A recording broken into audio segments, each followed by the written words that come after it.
이 시간 우리 하나님 말씀 함께 읽겠습니다. 하나님 말씀은 마태복음 5장 4절 한 절만 우리 함께 읽겠습니다. 시작. 애통하는 자는 복이 있나니 그들이 위로를 받을 것이며. 아멘. 이 시간 한 절의 말씀이지만 이 속에 하나님이 우리에게 주시고자 하는 귀한 그런 메시지가 있는 줄로 믿습니다. 이 시간 마음을 여셔서 말씀을 통해 은혜 받게 해달라 기도하시고, 또 말씀이 우리의 마음에 심겨짐으로 우리의 남은 생에 새로운 인생을 살 수 있는 그런 놀라운 변화가 오늘 말씀을 듣는 가운데 나타날 수 있도록 말씀을 사모하시면서 말씀대로 이루어지기를 바랍니다. 그런 간절함을 가지고요, 말씀이 나에게 참 은혜를 되고 새 생명 줄 줄로 믿습니다. 그런 사모하는 마음으로 이 시간 우리 다 같이 주 한번 부르고요, 함께 기도하시겠습니다. 주여 아버지 감사합니다. 이 시간 저희들 말씀 듣기를 원합니다. 말씀이 우리 마음에 잘 심겨지게 하는 주옵소서. 하나님 나라는 말씀으로 임하는 나라라서 아버지 하나님, 이 시간 우리 모두 말씀을 받게 해주셔서 말씀을 만나게 하시고 주님을 경험하고 죽게 나갈 수 있는 귀한 시간 되어서 말씀이 우리에게 찔림을 주고 도전을 주고 깨달음을 주고 정말 하나님의 마음을 우리에게 나타내는 하나님의 마음을 우리가 경험할 수 있는 그런 새 말씀, 은혜 말씀, 은혜 말씀, 소망의 말씀, 위로의 말씀 되도록 말씀 가운데 역사해 주시고 함께하여 주옵소서. 주님께서 크신 은혜 베풀 줄로 믿습니다. 주님이 말씀 가운데 우리에게 찾을 줄로 믿습니다. 이 말씀 다시 한번 잡고 새로운 마음 가지고 살아갈 수 있도록 말씀 가운데 역사해 주옵소서. 말씀이 힘이 하시고 말씀이 흥황하여 또 놀라운 역사가 우리 교회 가운데, 우리 가정 가운데, 우리 사람 가운데 나타나게 해서 그렇게 주셨습니다. 이런 사람을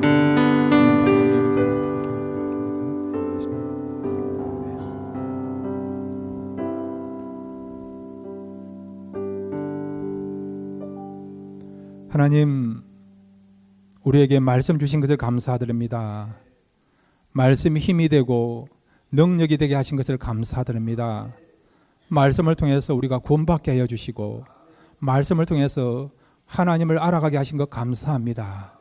이 시간도 하나님이 우리에게 예배해 놓으신 그 귀한 말씀을 듣기를 원하오니 이 말씀을 통해서 세상에서 얻을 수 없는 참된 용기와 위로받는 시간 되게 해주시고, 또 이 말씀을 통해서 하나님과 우리가 더 친해지고 더 연합할 수 있는 복된 시간 될 수 있도록 이 시간 말씀 가운데 역사에 주옵소서.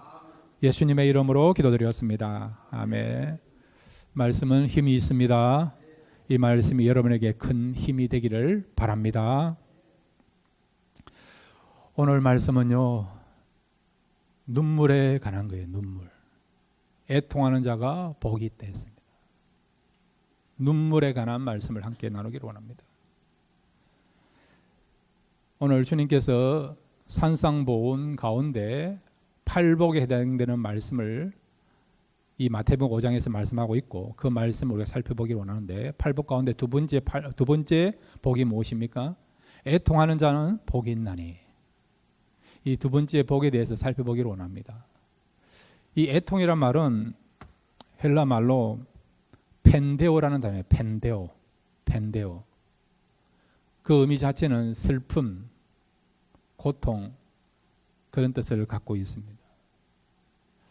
자, 여러분, 성경을 보면 눈물을 흘리는 그런 내용들이 많아요. 믿음의 사람들은 애통하는 사람이었고 또 눈물을 흘렸던 사람인 것을 우리가 알 수 있습니다. 아브라함 보면 믿음의 조상 아브라함도 눈물을 흘렸던 사람이에요. 그의 아내 사라가 죽었을 때에, 아내이자 동반자였던 사라가 죽었을 때에 아브라함도 울었다라고 말씀하고 있습니다. 뿐만 아니라 여러분, 기도의 어머니 하면 누굽니까? 한나가 얼마나 눈물이 많은 사람입니까? 자녀가 없어서 괴로운 심정을 가지고 하나님께 나와서 기도했잖아요. 그래서 하나님께서 이 한나의 눈물의 기도를 들어주셔서 사무엘이라고 하는 위대한 하나님의 사람을 주신 것을 우리가 알고 있지 않습니까? 다윗도 눈물이 있는 그런 왕이었고 또 그런 하나님의 사람이었죠.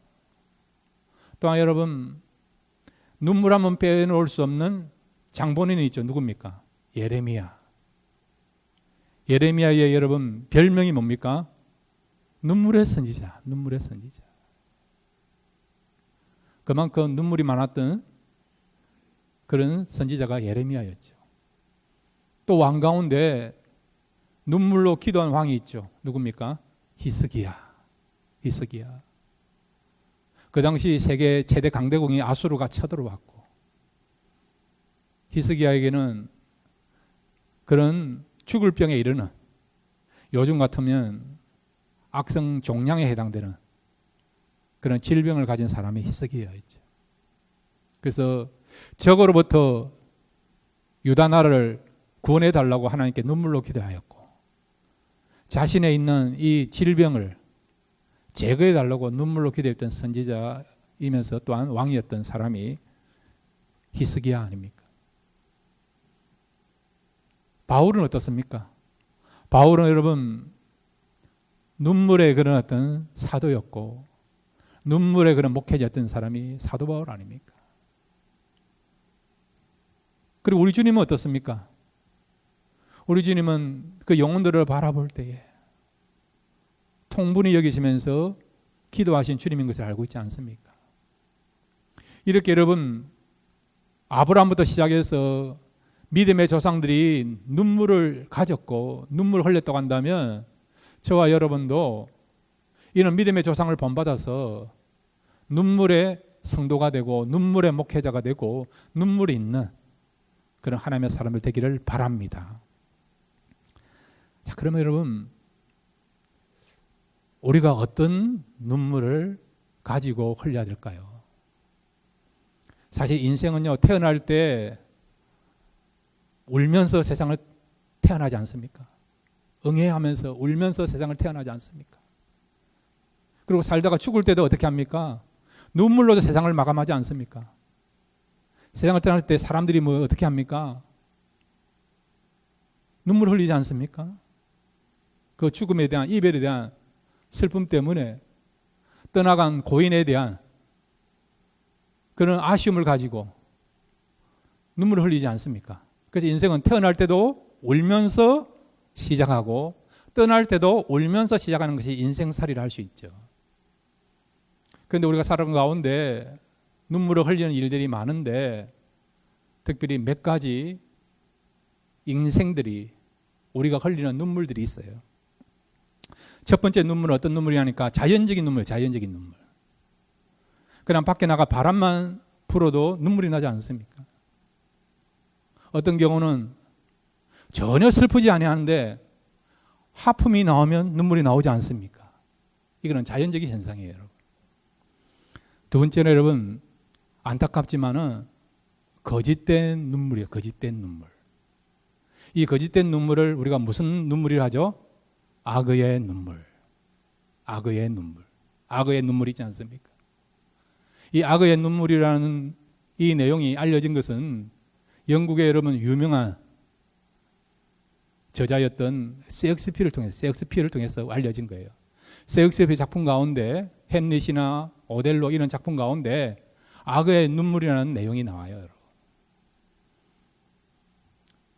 이 셰익스피어가 악의 눈물이라는 것을 언급한 것은 그 기초가 되는 것은 라이르 강에 있는 악어들은요 먹잇감을 갖다가 이렇게 잡아가지고 먹을 때에 눈물을 흘리면서 자기가 잡은 먹이들을 먹는다는 거죠, 여러분. 그래서 사람들은 오해하는 거죠. 잡아먹으니까 미안해서 슬퍼서 눈물 흘리는 거 아닐까 그래 하는데 그렇지 않습니다. 그것은 여러분 본능적으로 악어는 이렇게 먹이를 먹을 때 눈물을 흘린다는 거예요. 이런 어떤 거짓된 눈물이 있지 않습니까? 그 다음에 여러분 소원 성취가 안 될 때에 좌절감 때문에 눈물을 흘리는 경우도 있죠. 그 다음에 슬픔이 밀려올 때에 사랑하는 가족을 잃어버렸을 때에 사랑하는 사람들을 잃어버렸을 때에 또 우리가 가까이 지냈던 성도들을 먼저 떠나보냈을 때에 이런 슬픔의 눈물이 있지 않습니까?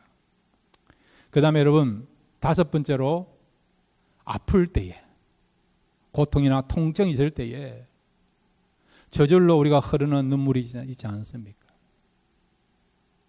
이렇게 우리는 이런 이유로서 눈물을 흘리는 경우가 있어요. 그런데 어떤 경우는 그 눈물의 진위를 우리가 모르는 경우도 있습니다. 어느 교회 목사님이 열심히 설교를 하셨습니다. 그랬더니 어떤 권사님이 앞에 앉아가지고 눈물을 흘리면서 설교를 듣는 거예요. 목사님이 그 모습을 바라보면서 오늘 저 권사님 은혜를 많이 받고 있구나. 그래가지고 마음에 위로를 받으면서 열심히 설교를 했습니다. 설교를 마치고 예배가 끝났어요.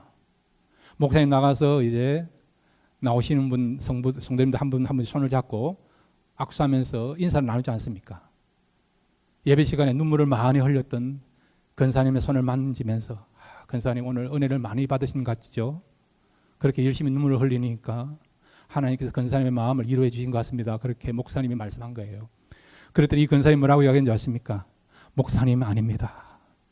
목사님 얼굴을 바라볼 때에 죽은 저의 영감이 생각이 나가지고 그렇게 눈물을 많이 흘렸습니다. 여러분, 착각에는 자유가 없어요. 착각에는 리미트가 없습니다. 우리가 상대방의 눈물의 진위를 아는 경우도 있지만 모르는 경우도 있지 않습니까? 자, 그런데 여러분, 이런 이유로서 우리가 눈물을 흘리는데 우리가 진짜 흘려야 될 눈물이 있어요. 오늘 주님은 우리에게 하나님의 사람이라고 한다면, 천국을 바라보는 시민이라고 한다면 우리가 눈물을 흘려야 된다, 애통해야 된다 말씀하고 있습니다. 그러면 우리가 애통해야 되는데, 눈물을 흘려야 되는데 무엇 때문에 애통하면서 눈물을 흘려야 되느냐? 우리가 먼저 두 가지를 생각하고 그 다음에 애통했을 때 하나님께서 주시는 축복이 무엇인지 그것을 생각하겠습니다. 첫 번째로 한번 따라해 주시기 바랍니다. 죄에 대한 애통이 있어야 한다. 예, 우리가 슬플 때도 때로는 눈물이 나와야 되고, 또한 고통을 받을 때에 눈물이 나올 수 있죠. 그런데 진짜 성도로 간다면, 주님의 제자가 되기를 원하고 또 하나님이 기뻐하시는 진정한 하나님의 사람이 되기 위해서는 우리가 애통해야 되는데, 무엇에 대해 애통해야 되느냐? 죄에 대한 애통이 있어야 된다는 겁니다. 자, 여러분, 시편 6편 6절을 같이 읽겠습니다. 시편 6편 6절입니다. 시작. 내가 탄식함으로 피곤하여 밤마다 눈물로 내 짐승을 띄우며 내 혀를 적시나이다. 아멘. 이 시편 6편은 다윗이 쓴 시예요. 다윗이 쓴 시인데 어떤 상황에 썼느냐, 여러 가지 어떤 상황들이 있는데 그 중에 하나가, 다윗이 여러분 바세바를 취했잖아요. 여러분, 남의 아내였던 바세바를 취하여서 간음하였죠. 그리고 이 사실을 은폐하기 위하여 이 바세바의 남편 되는 우리아를 전쟁 최전선에 내보내서 살인 교사를 했잖아요. 그런데 나단 선지를 통해서 자신이 범죄한 것이 드러나게 되었습니다. 하나님이 알고 계신 것을 알게 되었죠. 누구도 모른다고 생각했는데, 넘어갈 거라 생각했는데 하나님이 아신다고 생각하니까, 하나님 앞에 범죄했다고 생각하니까 다윗은 찔림을 받고 하나님 앞에 회개에 기도하는데 눈물을 흘리면서, 그 눈물의 강도가 얼마나 진하며 얼마나 많았기에 그의 요가, 침상에 있는 요가, 이불이 젖을 정도로 눈물을 흘렸다는 것이죠. 이 다윗의 눈물은 자신이 지은 죄에 대한 애통하는 마음, 하나님의 그런 어떤 뜻을 저버렸고 하나님을 거스렸다고 하는 그런 찔림과 도전과, 그리고 또한 하나님 앞에 미안한 마음을 가지고요, 죄송한 마음을 가지고 통에 자복하면서 죄에 대한 애통에 눈물을 흘린 것이죠. 저와 여러분도 이런 죄에 대한 애통하는 마음을 가지고 눈물을 흘릴 수 있는 그런 하나님의 사람들 되시기를 바랍니다. 그러면 하나님께서 긍휼을 베풀어 주십니다. 그런데 안타까운 것은 사람들이 오늘 이 시대에 죄를 지어도 죄에 대한 그런 양심의 가책도 못 느끼고요. 찔림도 못 느끼고 마치 죄를 지음에도 불구하고 그냥 나하고는 아무 상관이 없는 아무 일도 일어나지 않는 것처럼 그렇게 무감각한 그런 시대에 우리가 살고 있습니다. 이 부분에 대해서 주님께서 이렇게 말씀하고 있습니다. 오늘 이 시대를 향하여 주님께서 정말 안타까운 마음을 가지고 이렇게 우리에게 말씀을 전해주고 있습니다. 마태복음 11장 15절에서 17절입니다. 시작. 귀 있는 자는 들을지어다. 이 세대를 무엇으로 비유할까? 비유하건대 아이들이 장태에 앉아 제 동물을 불러 이르되 우리가 너희를 향하여 피를 부르도 너희가 춤추지 않고 우리가 슬피 울어도 너희가 가슴을 치지 아니하였다 함과 같도다. 아멘. 피를 부르도 춤추지 아니한다는 거예요, 여러분. 슬픔이 있어도 슬퍼하지 아니한다는 겁니다. 뿐만 아니라 죄를 지어도 죄를 보고도 그것에 대한 안타까운 마음이 없고 애통하는 마음이 없다는 거예요. 너무나도 우리가 지금 감각이 묻어져 있는 그런 시대에 살고 있다는 것입니다. 사랑하는 성도 여러분, 죄에 대하여 여러분 애통한 마음을 가지시길 바랍니다. 그래서 그것을 가지고 하나님께 나와 기도하시며 하나님께서는 우리의 죄를 사해 주시고 애통의 마음을 가지고 기도하는 그 성도들을 하나님 다시 회복해 주시고 길을 열어주시고 축복해 주는 역사가 우리가 진심 어린 하나님 앞에 드려지는 회개 기도를 통해서 다시 회복되는 그런 은혜를 누리게 될 줄로 믿습니다. 죄에 대하여 애통한 마음을 가지고 기도할 수 있는 그런 저와 여러분 되시기를 바랍니다. 두 번째로 여러분, 우리가 무엇에 대해서 애통해야 되고 무엇에 대해 눈물을 흘려야 됩니까? 한번 따라해 주시기 바랍니다. 사람들을 향한 애통이 있어야 한다. 예, 내 자신의 죄에 대한 애통하는 마음도 있지만은 뿐만 아니라 사람들에 대해서도 영혼들을 향해서도 우리가 애통한 마음을 가지고 그것을 가지고요 기도할 수 있어야 된다는 겁니다. 에스겔서 9장 4절을 같이 읽겠습니다. 시작. 여호와께서 이르시되 너는 예루살렘 성읍 중에 순행하여 그 가운데서 행하는 모든 가증한 일로 말미암아 탄식하며 우는 자의 이마에 표를 그리라 하시고. 아멘. 우상 숭배하고 가증한 일을 하는 하나님의 법을 어기면서 사는 사람들의 그 안타까운 모습을 보고 그것을 가지고 탄식하며 우는 사람이 있을 때, 이렇게 애통하는 자가 있을 때 하나님은 그에게 표를 주신다는 거예요. 이 표는 무엇입니까? 구원의 표요. 심판을 면하게 하는 표를 주신다는 것입니다. 구원의 표라는 것은 하나님이 그를 도와주시고 지켜주시고 은혜를 베풀어 준다는 거죠. 영혼을 향한 그런 어떤 안타까운 마음을 가지고요, 그를 위해서 우리가 기도하고 또한 함께 그 슬픔과 고통을 나누려고 하는 그런 마음을 가지고 기도하는 자들을 하나님 어떻게 하신다고요? 애면하지 않고 하나님께서 그 영혼들을 소중히 보시면서 그들에게 구원의 은혜를 베풀어 주시고 또 하나님의 그런 심판을 면하게 하시는, 징계를 면하게 하시는 그런 은혜를 베풀어 준다는 것을 말씀해 주고 있습니다. 히브리서 5장 7절 보면 우리 주님은 이 땅에 오셔서 우리를 위하여서 눈물을 흘리신 분이라는 것을 말씀해 주고 있습니다. 주님이 여러분 왜 이 땅에 오셔서 우리를 위하여 눈물을 흘리십니까? 자, 5장 7절, 히브리서 5장 7절을 같이 읽겠습니다. 시작. 그는 육체에 계실 때에 자기를 죽음에서 능히 구원하실 이에게 심한 통곡과 눈물로 간구와 소원을 올렸고 그의 경건하심으로 말미암아 들으심을 얻었느니라. 아멘. 우리 때문에 주님이 구원하실 그 영혼들을 바라볼 때 주님은 어떻게 했다고요? 심한 통곡과 눈물로 간구하고 소원을 올려드렸다는 거죠. 왜 그렇게 했습니까? 죄에 이렇게 눌려서 고통당하는 영혼을 바라볼 때에, 마귀의 종이 되어서 자유 없이 살아가는 영혼들을 바라볼 때에 너무 안타까워서 그들을 바라보면서, 우리를 바라보시면서 통곡하면서 기도하신 분이 주님인 것을 말씀해 주고 있죠. 누가복음 19장 41절도 마찬가지입니다. 우리 같이 읽겠습니다. 시작. 가까이 오사. 누가복음 19장 41절입니다. 시작. 가까이 오사 성을 보시고 우시며. 예루살렘 성을 바라보실 때 주님은 우셨어요. 앞으로 예루살렘이 멸망당할 것을 생각하니까. 성전에 모여서 참 예배를 드리고 참 기도를 하고 하나님을 만나는 기쁨이 있어야 되는데 그런 중심은 다 빠지고 알맹이는 없이 그냥 껍질만, 빈털터리만, 가짜만 붙잡고 살아가는 그런 종교인들을, 또 유대인들을 바라볼 때 주님은 어떻게 해요? 예루살렘 성을 바라보시면서 우셨다는 것입니다.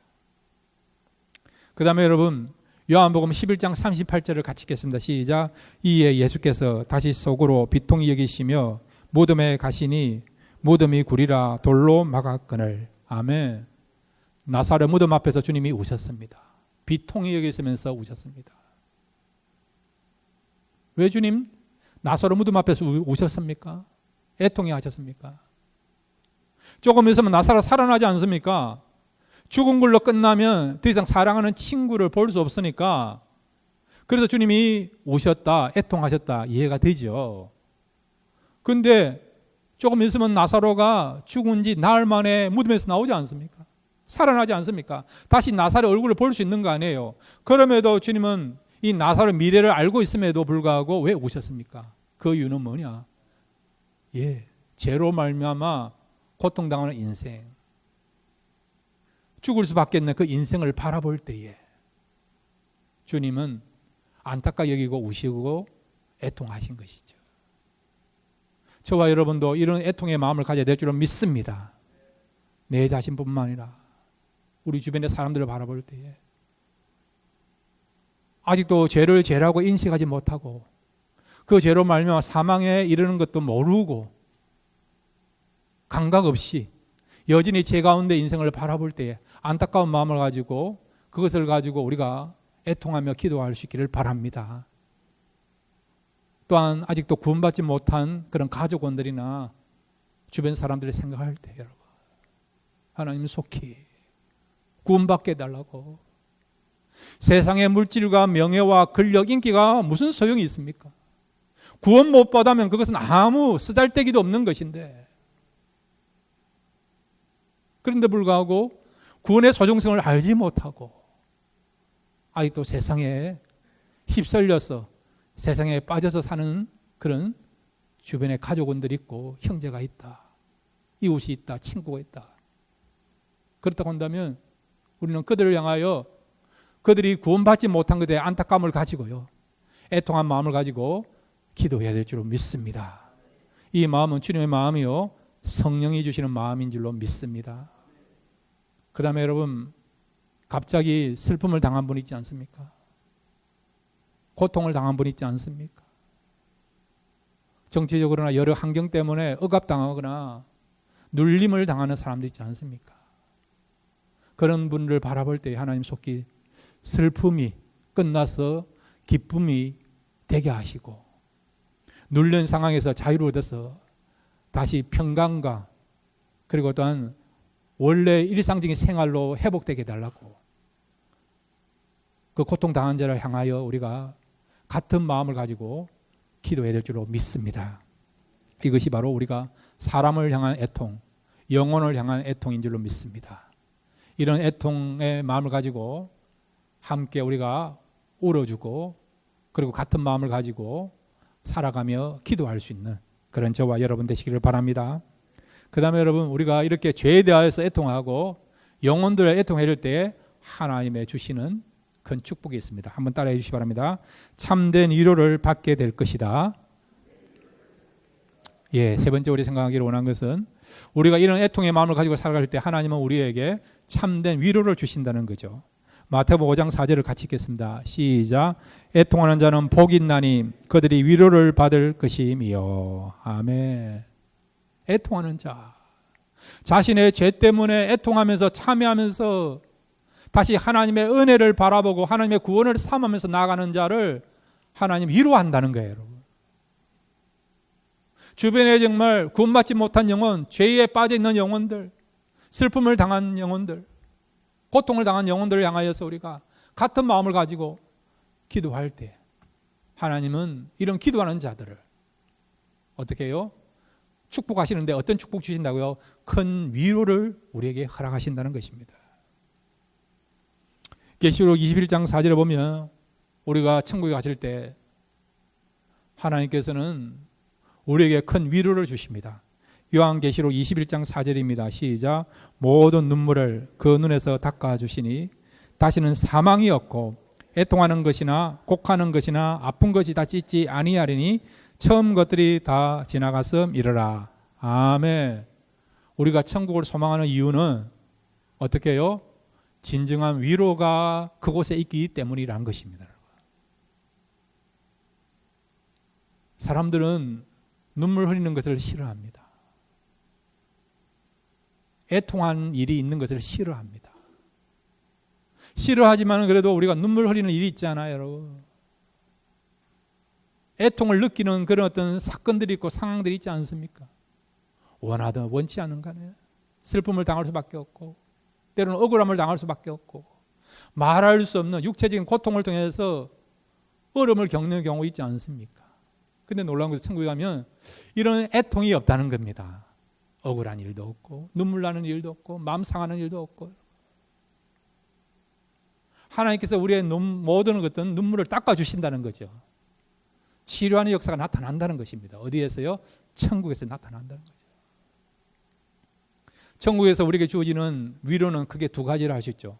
애통과 연관된 위로는 두 가지를 하셨습니다. 첫째는 하나님께서 천국에서 놀라운 일을 행하시기 때문에 하나님의 위로가 너무 크기 때문에 우리의 모든 애통을 잊을 정도로 그래서 우리가 위로를 받는다는 거예요. 여러분 천국에서 여러분 지금까지 당한 눈물, 억울함, 슬픔, 고통을 잊을 정도로 하나님께서 여러분을 향하여 새 일을 행하실 것을 믿으시기를 바랍니다. 그 다음에 천국에서는 완전한 위로를 줘. 완전한 위로예요. 가짜 위로가 아니고 진짜 위로. 완전한, 그것도 영원한 잠깐의 위로가 아니고요. 때로는 사람들은 위로 받기를 원하고 위로를 통해 힘을 얻지 않습니까? 힘들 때 누가 와서 하나님이 함께 하십니다. 위로 받으세요. 그 말 한마디에 위로 받잖아요, 여러분.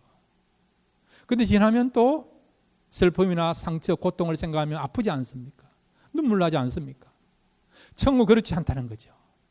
영원토록 우리에게 위로가 찾아오게 되고 위로를 받게 된다는 겁니다, 여러분. 그 날을 기억하시기 바랍니다. 천국뿐만 아니라 이 땅에서도 애통하는 자에게 위로가 있습니다.